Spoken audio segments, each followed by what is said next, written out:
Assalamualaikum warahmatullahi wabarakatuh. Halo, apa kabar teman-teman? Semoga teman-teman semua dalam keadaan sehat walafiat. Baik, perkenalkan nama saya Dini Nuraini, mahasiswa IKIP Siliwangi jurusan Bimbingan dan Konseling. Kali ini kita akan membahas dan mengenal tentang stres akademik. Akhir-akhir ini, stres merupakan suatu permasalahan yang tidak pernah luput dari kehidupan manusia sehari-hari yang tidak dapat dihindari. Stres dapat dialami oleh siapa saja dan dalam berbagai situasi yang berbeda, dalam lingkup bidang apapun seperti stres di dunia kerja maupun di dunia pendidikan. Selanjutnya, apa sih itu stres akademik? Menurut Desmita, stres akademik ialah stres yang disebabkan oleh academic stressor, di mana academic stressor itu yaitu stres siswa yang bersumber dari proses belajar mengajar atau hal-hal yang berhubungan dengan kegiatan belajar yang meliputi tekanan untuk naik kelas, lama belajar, menyontek, banyak tugas, mendapat nilai ulangan, keputusan menentukan jurusan atau karir, serta kecemasan untuk manajemen stres. Jadi, dalam stres akademik ini terjadi ketidaksesuaian antara tuntutan dari lingkungan dengan sumber daya aktual yang dimiliki peserta didik, sehingga peserta didik semakin terbebani oleh berbagai tuntutan tersebut. Nah, kemudian di sini terdapat faktor-faktor yang dapat mempengaruhi stres akademik. Pertama, ada faktor internal. Nah, yang termasuk pada faktor internal ada pola pikir, kepribadian, dan keyakinan. Pada pola pikir, individu yang berpikir mereka tidak dapat mengendalikan situasi mereka akan cenderung mengalami stres lebih besar, karena semakin besar kendali yang siswa pikir dapat ia lakukan, maka akan semakin kecil kemungkinan stres yang akan siswa alami. Nah, yang kedua, pada faktor internal ada kepribadian. Pada kepribadian ini, seorang siswa dapat menentukan tingkat toleransinya terhadap stres. Tingkat stres siswa yang optimis biasanya lebih kecil dibandingkan siswa yang sifatnya pesimis. Artinya, stres akan dialami atau tidak dialami bergantung pada penilaian subjektif individu terhadap sumber stres yang datang.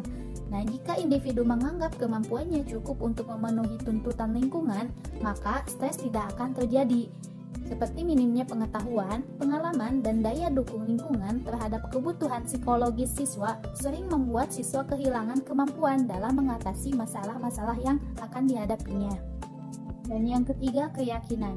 Nah, pada keyakinan individu terhadap dirinya sendiri memainkan peranan penting dalam menginterpretasikan situasi-situasi di sekitar individu. Penilaian yang diyakini siswa dapat mengubah pola pikirnya terhadap suatu hal, bahkan dalam jangka panjang dapat membawa stres secara psikologis. Kemudian faktor yang kedua yang mengakibatkan stres akademik yaitu faktor eksternal. Nah, yang terdapat pada faktor eksternal yang pertama adalah pelajaran lebih padat. Di Indonesia sendiri, kurikulum dalam sistem pendidikan standarnya semakin lebih tinggi. Akibatnya, persaingan semakin ketat. Waktu belajar bertambah dan beban siswa semakin meningkat. Walaupun beberapa alasan tersebut penting bagi perkembangan pendidikan dalam negara, tetapi tidak dapat menutup mata bahwa hal tersebut menjadikan tingkat stres yang dihadapi siswa akan lebih meningkat. Nah, yang kedua, tekanan untuk berprestasi tinggi.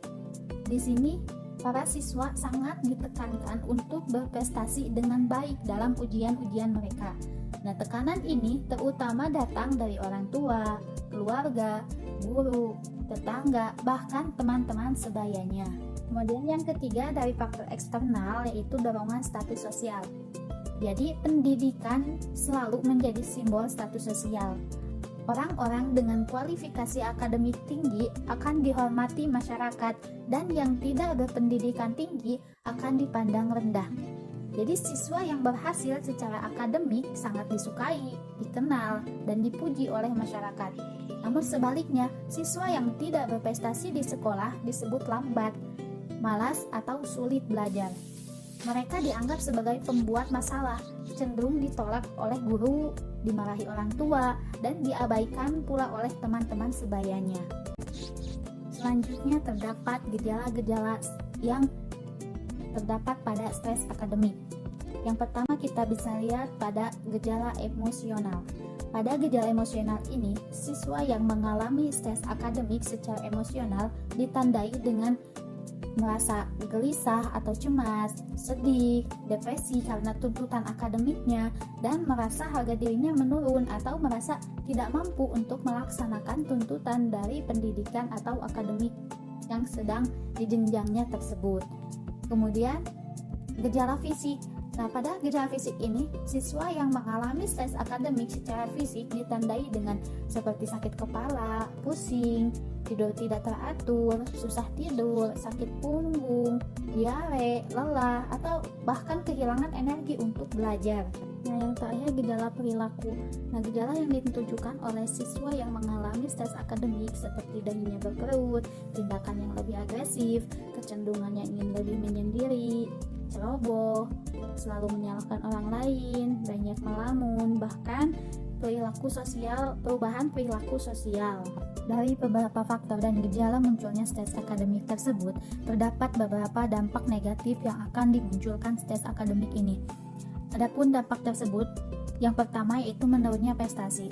Karena peserta didik yang mengalami stres akademik tentu saja akan berpengaruh terhadap hasil belajarnya.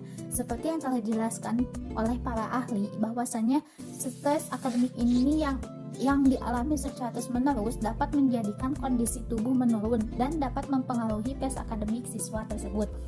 Kemudian dampak yang kedua, munculnya beberapa penyakit seperti darah tinggi, kolesterol, bahkan serangan jantung. Kemudian dampak yang kedua, dampak jangka panjang.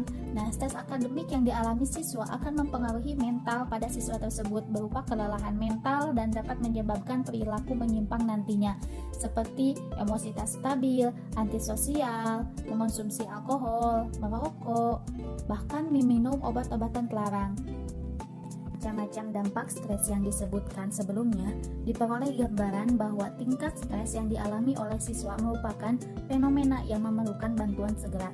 Nah, salah satu upaya untuk mengurangi stres akademik ini adalah melalui layanan bimbingan dan konseling dengan membantu siswa yang mengalami stres akademik dengan mengembangkan perilaku efektif dalam belajar dan membantu mereka menyesuaikan diri terhadap semua tuntutan pendidikan. Dalam upaya mencegah stres akademik siswa, maka dilaksanakan layanan orientasi yang dilakukan oleh guru BK. Layanan orientasi ini yaitu layanan yang dilakukan dengan cara memperkenalkan apa itu stres akademik, ciri-cirinya seperti apa, dampak dari stres akademik seperti apa, dan sebagainya. Hal ini dilakukan untuk mencegah agar siswa yang ada di sekolah terhindar dari stres akademik, yang tujuannya adalah untuk membantu siswa agar tidak terindikasi stres akademik dan dapat mengurangi beban permasalahan sekolah yang dialaminya, sehingga siswa dapat menjalankan aktivitasnya setiap hari dengan penuh semangat tanpa merasakan kejenuhan ketika belajar.